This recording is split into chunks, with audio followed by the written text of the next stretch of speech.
Fala pessoal, tudo bem? Hoje nós vamos falar de um assunto muito interessante, mas um pouquinho polêmico, muito polêmico. E por esse motivo eu vou me basear apenas nos que os livros didáticos dizem e no que o meio científico publica. Vou evitar ao máximo discussões religiosas sobre o credo das pessoas, o que é que elas acreditam ou não acreditam, ok? Então vamos ficar focados na evolução biológica de acordo com o meio científico.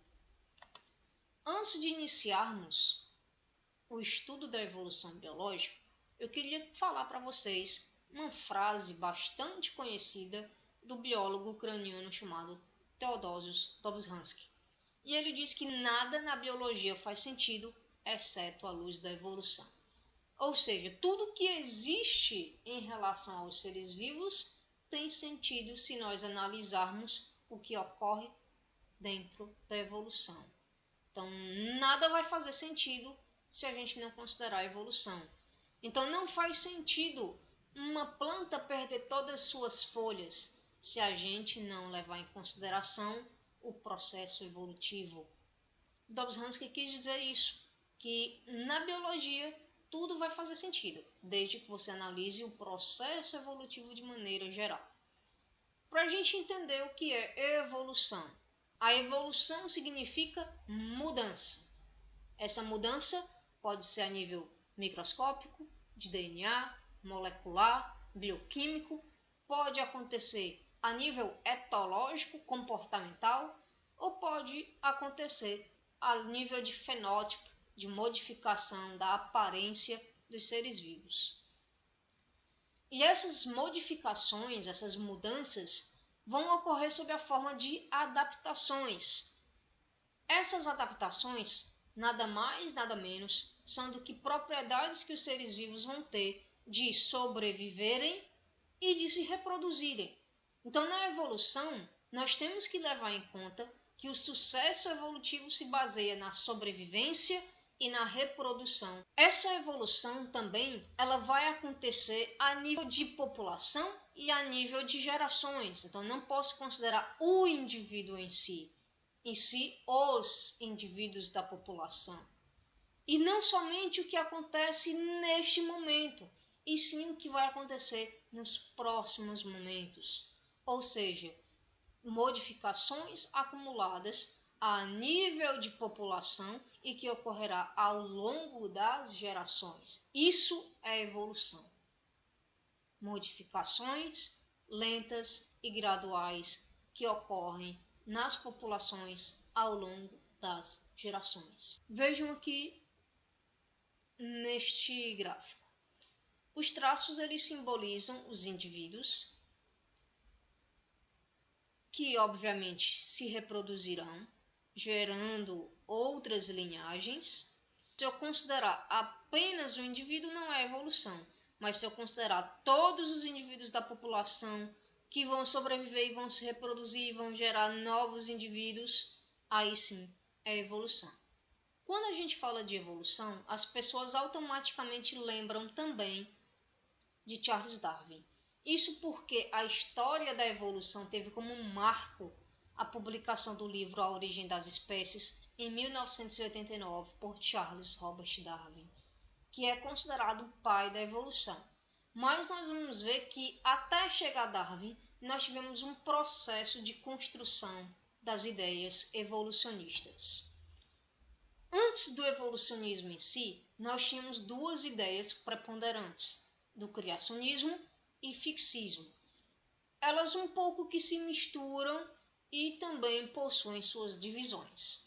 Para a gente entender, criacionismo é aquela ideia que admite que um Deus criou os seres vivos, todos os seres vivos. De uma bactéria à espécie humana, tudo foi criado por Deus. Outra ideia preponderante antes do evolucionismo era do fixismo. Óbvio, se eu digo que evolução é modificação, é mudança, existem aqueles que vão dizer que não existem mudanças. Ou seja, são os fixistas. Aqueles que acreditam que as espécies permanecem da mesma forma que elas foram criadas até os dias atuais.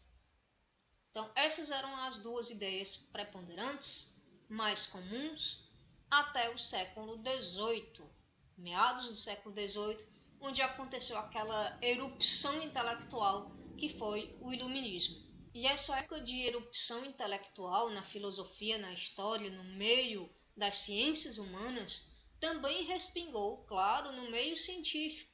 Antes de partirmos para o evolucionismo propriamente dito, existem algumas coisas que aconteceram antes que vão fazer todo o sentido para a posteriori. Por exemplo, em 1495, Leonardo da Vinci já sugeria que os fósseis eram relíquias da vida antiga. Em 1796, Georges Cuvier prova que ossos fósseis eram de mastodontes extintos. Então, o que é que nós temos aqui? Fica ligado porque isso será utilizado lá na frente. Ele dizia que as espécies elas eram passíveis de serem extintas. Elas podiam simplesmente desaparecer do mapa.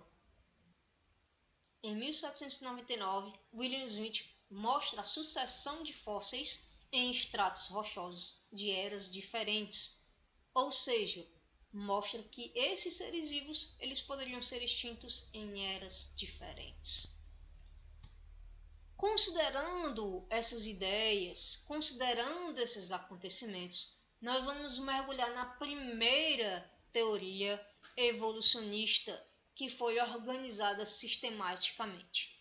Isso explica por que o evolucionismo não surgiu antes, porque os cientistas não argumentavam, ou como nós vamos ver aqui com o Lamarckismo, que essas ideias não tinham bons argumentos. Lamarckismo é o nome que se dá à teoria criada por Jean-Baptiste Lamarck. Eu vou passar para o outro lado para que vocês possam visualizar a imagem melhor.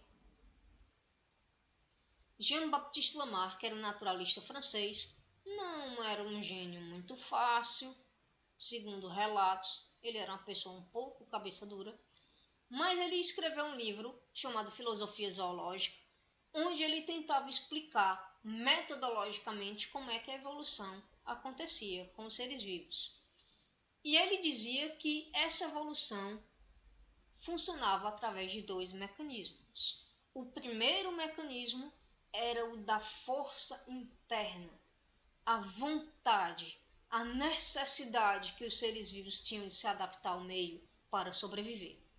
E o segundo mecanismo já não era tão original de Lamarck, porque já era falado por Platão lá na época dos filósofos gregos pré-socráticos, que é a transmissão das características para a geração posterior. O Lamarckismo, galerinha, ele se baseia em duas leis, a lei do uso e desuso e a lei da transmissão dos caracteres adquiridos. A lei do uso e desuso, como eu já falei, era aquela força interna que os organismos tinham. Era aquela necessidade que eles tinham de se adaptar ao meio para poder sobreviver. E essa necessidade, essa força interna, fazia com que os seres vivos se transformassem, se modificassem.